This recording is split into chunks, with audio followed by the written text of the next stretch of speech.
Rifatul Madarisil Arabia বাংলাদেশের senior সহ সভাপতি, হায়াতুল উলিয়ার কো চেয়ারম্যান, হেফাজতে ইসলাম বাংলাদেশের সংগ্রামী মহাসচিব মাওলানা সাজিদুর রহমান, মাওলানা সাজিদুর রহমান।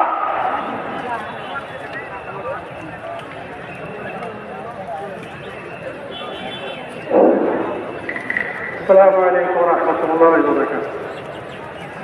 الحمد لله وكفى والصلاة والسلام على عباده الذين اصطفى أما بعد. أبشركم بحديث المصطفى صلى الله عليه وسلم حيث قال: من اتبعت قدماه في سبيل الله فهما حرام على النار.